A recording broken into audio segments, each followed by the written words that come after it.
تو کہتے ہیں کہ ہر طرح کی خیر، بھلائی، فلاح، کامیابی، بہتری، خوشی، رونق، بہجت رونق کو بھی کہتے ہیں، کو اعمال سے اس طرح وابستہ فرمایا ہے جیسے جزا شرط سے، جزا کیا بارش اور شرط کیا بادل، یا معلول علت سے، علت کیا ہوتی ہے وجہ، سبب، اور معلول جس میں علت پائی جائے، یا مسبب کو سبب سے وابستہ کیا، اور یہ تلازم یعنی تعلق، لازم ہونا 1000 سے زیادہ مواقع میں قرآن حکیم میں موجود ہے. جیل میں رہے تھے نا ابن القیم، اور بہت زیادہ قرآن پڑھا تھا، بہت غور و فکر کیا تھا، تو یہ صرف یہ بات وہی کہہ سکتا ہے جس نے اتنا غور و فکر کیا ہو قرآن میں. اچھا ہم پڑھتے بھی ہیں تو یا صرف ثواب کے لیے تلاوت کر لیتے ہیں یا پھر لیسن رٹ لیتے ہیں، ہم یہ نہیں غور کرتے کہ اچھا اس میں کیا کیا باتیں آئی، کس کس انداز میں کیا بات کہی گئی ہے. یہ صرف وہی کرتے ہیں جن کو ذرا دلچسپی ہوتی ہے قرآن سے، اور وہ اسے بوجھ سمجھ کے نہیں پڑھتے. اینی ویز وہ کہتے ہیں کہ یہ تلازم کس کو کہتے ہیں؟ لازم و ملزوم ہونا، یعنی ایک ہو تو دوسرا بھی ہوگا، یا دوسرا ہونے کے لیے پہلے کا ہونا ضروری ہے. یہ تلازم 1000 سے زیادہ مواقع میں قرآن حکیم میں موجود ہے. اللہ تعالیٰ اپنے کسی تکوینی حکم یا تشریعی حکم کو، یہ کونی اور شرعی ہے، سب کو پتا نا، سب تفسیر میں بار بار یہ سنتے رہتے ہیں. تکوینی حکم یا تشریعی حکم کو کسی ایسے مناسب وصف پر مترتب فرماتا ہے جو مسبب اور سبب اور معلول اور علت کا صاف صاف ثبوت پیش کرتا ہے. مثلا اللہ تعالیٰ ارشاد فرماتا ہے فَلَمَّا عَتَوْا عَمَّا نُهُوا عَنْهُ قُلْنَا لَهُمْ كُونُوا قِرَدَةً خَاسِئِينَ، سورۃ الاعراف آیت 166. پھر جس کام سے انہیں منع کیا تھا جب اس میں حد سے بڑھ گئے، عتو کا مطلب ہوتا نا سرکشی کی، حد سے بڑھ گئے جس سے انہیں منع کیا گیا تھا، عَمَّا نُهُوا، تو ہم نے ان کو حکم دیا تم ذلیل و خوار بندر بن جاؤ. تو اس میں شرط کیا ہے؟ سرکشی. اور پھر جزا کیا ہے؟ قردۃ خاسئین. تو انہیں بندر کیوں بنا دیا گیا؟ ان پہ مصیبت کیوں آئی؟ ان کی سرکشی کی وجہ سے. اچھا اس سے کوئی بات سمجھائیے مجھے. اور مثلا آج کل ہمارے ملک کے حالات بڑے خراب ہیں، کیوں؟ پوری دنیا کی سازشیں ہیں جی؟ نہیں، انہوں نے ہمارے لوگوں کو بھی خرید لیا ہے جی. ہمیں جن چیزوں سے اللہ تعالیٰ نے قرآن میں حکم دیا کہ ہم ان سے رکیں، ہم وہ سب کچھ کر رہے ہوتے ہیں، لیکن ہم اپنے آپ کو نہیں چیک کرتے، ہم دوسروں پہ بلیم کرتے ہیں کہ یہ بالکل درست فرمایا آپ نے. فلما عتوا، کس قوم کی بات ہو رہی یہاں؟ بنی اسرائیل کی. وہ اس وقت کی کیا تھی؟ امت مسلمہ. فلما عتوا، انہوں نے بھی اللہ کی رج کے نافرمانیاں کی تھی اور سرکشیاں کی تھی، حد سے بڑھ گئے تھے. جی جو حد سے بڑھنا ہوتا ہے نا ہر چیز میں، آج کل آپ دیکھیں کہ ہمارے ہاں جتنی بھی برائیاں ہیں نا اس میں لوگ حد سے بڑھے ہوئے، فضول خرچی ہو، اسراف ہو، دکھاوا ہو، یعنی کسی بھی برائی کا آپ ذکر کریں تو فلما عتوا عما نہوا، جس چیز سے اللہ نے روک دیا ہمارا فرض کیا ہے اس سے رک جائیں. لیکن جو شخص اس حد پہ نہ رکے اور اس سے آگے جائے تو پھر کیا ہوتا ہے؟ جزا اس کو کیا ملتی؟ کوئی بھی مصیبت آ سکتی. جیسے انہیں قردۃ خاسئین بنا دیا گیا. انہیں کس چیز سے روکا گیا تھا؟ مچھلیاں پکڑنے سے. سورۃ الزخرف آیت 55 ہے فلما آسفونا انتقمنا منہم. پھر جب ان لوگوں نے ہمیں غصہ دلایا تو ہم نے ان سے بدلہ لیا. اللہ تعالیٰ کو کن باتوں پہ غصہ آتا ہے؟ شرک پہ، اس کی نافرمانی کے کاموں سے. تو جب ایک بندہ نافرمانی کرتا ہے، غلط کام کرتا ہے، حرام کام کرتا ہے، اسے روکا جاتا ہے، پھر وہ باز نہیں آتا، پھر کرتا ہے، کیونکہ یہ اللہ تعالیٰ کی بڑی رحمت ہوتی ہے کہ ایک دفعہ غلطی کرنے سے بھی نہیں پکڑتا. وہ بار بار بندے کو مہلت دیتا جاتا ہے. پھر بندہ جب نہیں باز آتا تو پھر ایک وقت میں اس کا راز کھل جاتا ہے، شامت آ جاتی ہے. فلما آسفونا، لما کیا ہے؟ حرف شرط ہے. فلما آسفونا انتقمنا منہم، پھر فرمایا والسارق والسارقۃ فاقطعوا ایدیہما وائے جزاء بما کسبا، سورۃ المائدہ 38۔ اور مرد چوری کرے اور عورت چوری کرے تو اس کے کرتوت کے بدلے میں دونوں کے ہاتھ کاٹ ڈالو۔ ان المسلمین والمسلمات والذاکرین اللہ کثیرا والذاکرات اعد اللہ لهم مغفرۃ واجرا عظیما، سورۃ الاحزاب 35۔ بے شک مسلمان مرد اور مسلمان عورتیں، اور اس میں بہت ساری اور صفات کا ذکر ہے، یہاں تک کہ کثرت سے اللہ کو یاد کرنے والے مرد اور کثرت سے یاد کرنے والی عورتیں، ان کے لیے بدلے میں اللہ تعالیٰ نے گناہوں کی معافی اور بڑے بڑے اجر تیار کر رکھے ہیں، بڑے بڑے اجر تیار کر رکھے ہیں۔ وہ کیوں بڑے اجر تیار کر رکھے ہیں؟ کیا کرتے ہیں وہ؟ یہ ساری صفات ان کے اندر ہے۔ تو جزا اور شرط کا تعلق سمجھ میں آ گیا نا آپ کو؟ یعنی تم اچھے کام کرو تو تم کو اوفوا بعہدی اوفی بعہدکم فاذکرونی اذکرکم۔ اس قسم کی آیتیں قرآن حکیم میں بکثرت موجود ہیں۔ کہیں اللہ تعالیٰ نے اس قسم کے حکم کو صیغہ شرط و جزا سے مربوط و مرتب فرمایا ہے، ان تتقوا اللہ یجعل لکم فرقانا ویکفر عنکم سیئاتکم ویغفر لکم ذنوبکم۔ مسلمانوں، اگر تم اللہ سے ڈرتے رہو گے تو وہ تمہارے لیے ایک امتیاز پیدا کر دے گا، فرقان، اور تمہارے گناہ تم سے دور کر دے گا اور تم کو بخش دے گا۔ تو یہ فرقان اور تکفیر سیئات اور گناہوں کی بخشش یہ کب ہوتی ہے؟ جب انسان کے اندر تقوی پیدا ہوتا ہے۔ یہ تقوی کی برکات ہے۔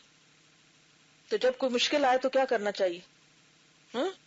تقوی کرنا چاہیے اللہ کا۔ تو اللہ تعالیٰ انسان کو راہ بھی دکھا دے گا کہ اس کو کیا کرنا چاہیے، کدھر کو جانا چاہیے، گناہ بھی بخشے جائیں گے۔ پھر ہے وَأَن لَوِ اسْتَقَامُوا عَلَى الطَّرِيقَةِ لَأَسْقَيْنَاهُمْ مَاءً غَدَقًا، سورۃ الجن آیت 16۔ اور اگر یہ لوگ سیدھے رستے پر قائم رہتے تو ہم ان کو پانی کی ریل پیل سے سیراب کر دیتے، یعنی دنیا میں بھی خوب بارشیں ہوتی۔ کب؟ اگر یہ سیدھے رستے پہ قائم رہتے۔ تو اس سے کیا پتہ چلتا ہے کہ انسان جب سیدھے رستے پہ قائم ہوتا ہے تو آخرت کے علاوہ دنیا میں بھی اس کو فراوانی ملتی ہے نعمتوں کی۔ پھر ہے فَإِن تَابُوا وَأَقَامُوا الصَّلَاةَ وَآتُوا الزَّكَاةَ فَإِخْوَانُكُمْ فِي الدِّينِ، سورۃ ہود آیت 11۔ اگر یہ توبہ کر لیں اور نماز پڑھیں اور زکوٰۃ دیں تو یہ تمہارے دینی بھائی ہیں۔ یعنی یہ صفات انسان کے اندر ہوں تو اخوت جنم لیتی ہے، جب بھائی چارہ پیدا ہوتا ہے مختلف گروہوں کے درمیان۔ تو آپس کے اختلاف اور نفرتیں، ان کی بنیادی وجہ کیا ہے؟ اللہ کے احکامات سے دوری۔ اس قسم کی آیتیں بھی قرآن حکیم میں بکثرت موجود ہیں، جبکہ اللہ تعالیٰ کبھی لام تعلیل کے ساتھ اس قسم کے حکم کو نتیجہ اور معلول قرار دیتا ہے۔ لام کی بھی کئی قسمیں ہوتی ہیں نا، تو لام تعلیل کا مطلب علت سے ہے۔ لِيَدَّبَّرُوا آیَاتِهِ وَلِيَتَذَكَّرَ أُولُو الْأَلْبَابِ، سورۃ صاد آیت 29۔ تاکہ لوگ اس کی آیتوں پر غور کریں اور عقل مند لوگ اس سے نصیحت پکڑیں۔ تو یہاں لام کیا ہے؟ لام تعلیل۔ اس سے پہلے آیت کا حصہ کیا ہے؟ کتاب انزلناہ الیک مبارک، یہ کتاب جو ہم نے آپ کی طرف نازل کی ہے بابرکت ہے۔ کیوں نازل کی ہے؟ تاکہ لوگ کیا کریں؟ غور و فکر کریں۔ تو پھر کیا ہوگا؟ نصیحت ملے گی اور واقعی برکت حاصل ہوگی۔ اور مثلا لتکونوا شہداء علی الناس ویکون الرسول علیکم شہیدا، سورۃ البقرہ 143۔ تاکہ لوگوں کے مقابلے میں تم گواہ بنو اور رسول تم پر گواہ بنے۔ تو یہ لام تعلیل کی مثال ہے۔ اور کبھی حرف کئی لا سے، جو تعلیل کے لیے آتا ہے، یعنی علت کے لیے، وجہ بیان کرنے کے لیے، حکم کی ترتیب کا اظہار فرماتا ہے۔ مثلا کئی لا یکون دولۃ بین الاغنیاء منکم، یہ حکم اس لیے دیا گیا کہ جو لوگ تم میں مالدار ہیں یہ مال انہی میں دائم نہ رہے، اس لیے زکوٰۃ کا حکم دیا گیا ہے۔ اور کبھی با سبب کے ساتھ، با کی بھی کئی قسمیں نا، با زائدہ بھی ہوتی ہے، با معیت کی بھی ہوتی ہے، اور با سببیہ بھی ہوتی ہے۔ مثلا ذالک بما قدمت ایدیکم، سورۃ آل عمران 182۔ اور یہ تمہارے ہاتھوں نے جو پہلے کیا اس کا نتیجہ ہے۔ یہاں با بوجہ کے معنوں میں آ رہا ہے۔ بما کنتم تعلمون، تعملون ہونا چاہیے۔ تمہارے عمل کا بدلہ ہے. اس کو یہاں درست کر لیجیے. بما کنتم تکسبون تمہارے کسب کا نتیجہ ہے. ذالک بانہم کانوا یکفرون بآیات اللہ البقرہ 61. یہ اس کا بدلہ ہے جو یہ لوگ خدا کی آیتوں کا انکار کرتے رہے. اور کبھی صریح یا محذوف مفعول کے ذریعے علت اور معلول کو واضح فرماتا ہے. کیا کہا آپ بتائیے؟ کبھی جی بعض اوقات کلام کے اندر کچھ لفظ محذوف ہوتے ہیں، یعنی وہ نظر نہیں آ رہے ہوتے لیکن معنی ان کا وہاں موجود ہوتا ہے. تفسیر کے دوران کہیں کہیں میں ذکر کرتی ہوں کہ یہاں فلاں چیز حذف ہے، یہ محذوف ہے. تو مفعول اگر محذوف ہو تو اس کے ذریعے بھی اور کبھی ظاہر ہو تو بھی علت و معلول کی وضاحت ہوتی ہے. فَرَجُلٌ وَامْرَأَتَانِ مِمَّنْ تَرْضَوْنَ مِنَ الشُّهَدَاءِ أَن تَضِلَّ إِحْدَاهُمَا فَتُذَكِّرَ إِحْدَاهُمَا الْأُخْرَى. تو ایک مرد اور دو عورتیں جو تمہیں پسندیدہ ہوں ان کو گواہ بنا لو تاکہ اگر کوئی ایک بھول جائے تو دوسرا اسے یاد دلا دے. یعنی ایک مرد اور دو عورتیں کیوں، اس کی علت کیا ہے؟ ہاں ان تقولوا یوم القیامت انا کنا عن هذا غافلین، سورۃ الاعراف 172. قیامت کے دن تم یہ کہو گے کہ بے شک ہم اس چیز سے غافل تھے. ان تقولوا انما انزل الکتاب علی طائفتین من قبلنا، الانعام 157. تم یہ کہو کہ یہ کتاب تو ہم سے پہلے دو گروہوں پر ہی اتاری گئی تھی. یعنی کراہتن ان تقولوا، یعنی کہیں ایسا نہ ہو کہ تم قیامت کے دن کہو کہ ہم سے پہلے لوگوں کو تو کتاب ملی، ہمیں تو کوئی کتاب ہی نہیں ملی تھی. اور کبھی اللہ تعالیٰ فا سببیہ کے ساتھ حکم کو ماقبل کا نتیجہ قرار دیتا ہے. فَكَذَّبُوهُ فَعَقَرُوهَا فَدَمْدَمَ عَلَيْهِمْ، یہاں جو فا ہے فَدَمْدَمَ عَلَيْهِمْ رَبُّهُمْ بِذَنبِهِمْ فَسَوَّاهَا. تو دمدم اور سوا جو ہے اس کے ساتھ جو فا ہے یہ کون سا فا ہے؟ سبب کا ہے. اس پر بھی ان لوگوں نے پیغمبر کو جھٹلایا اور اونٹنی کو مار ڈالا تو ان کے پروردگار نے ان کے گناہ کے بدلے میں ان پر ہلاکت لا ڈالی اور سب کا پٹڑا کر دیا. سب کا پٹرا کر دیا کا مطلب تباہ کر دیا ان کو. اور مثلاً فَأَسَوْا رَسُولَ رَبِّهِمْ فَأَخَذَهُمْ أَخْذَةً رَابِيَةً الحاقہ آیت 10. پس ان لوگوں نے پروردگار کے پیغمبر کی نافرمانی کی تو اس نے بھی ان کو بڑا سخت پکڑا. تو اس نے بھی ان کو بڑا سخت پکڑا. کس نے؟ کیوں پکڑا؟ تو اس سے کیا پتہ چلتا ہے کہ رسول کی نافرمانی سے کوئی نقصان ہوتا ہے؟ مستقل طور پر سنت نماز پڑھنی چھوڑ دینا کوئی فرض تھوڑی ہے، فرض ہی کافی ہے. کچھ لوگوں نے یہ وتیرہ بنا رکھا ہوتا ہے. اسی طرح اور سنتوں کو ترک کر دینی قرآن کی آیت تھوڑی ہے، کیا فرق پڑتا ہے، سنت ہی تو ہے. تو بعض اوقات جان بوجھ کے مستقل طور پر رسول کی نافرمانی کرنا جو ہے وہ بھی مصیبت اور فتنے کا ذریعہ بنتا ہے. فَكَذَّبُوهُمَا فَكَانُوا مِنَ الْمُهْلَكِينَ، سورۃ المؤمنون 48. غرض ان لوگوں نے موسیٰ اور ہارون علیہم السلام دونوں کو جھٹلایا تو یہ ہلاک کر دیے گئے. یہ اور اس کی مثل دوسری آیت ہے. کبھی حرف لما سے جو شرط و جزا پر دلالت کرتا ہے، مثلا فَلَمَّا آسَفُونَا انتَقَمْنَا مِنْهُمْ، پھر جب ان لوگوں نے ہمیں غصہ دلایا تو ہم نے ان سے بدلہ لیا. اور کبھی حرف انا کے ساتھ انہم کانوا یسارعون فی الخیرات، یہ اس لیے کہ یہ لوگ نیک کاموں میں جلدی کیا کرتے تھے. انہم کانوا قوم سوء فاغرقناہم اجمعین، الانبیاء 77. یہ نافرمان بڑے بڑے لوگ تھے، ہم نے ان سب کو غرق کر دیا. یعنی غرق کرنے کی وجہ کیا تھی؟ ان کی نافرمانی.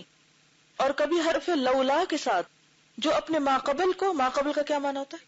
پہلے والے کو اپنے ماں بعد سے مربوط کرتا ہے.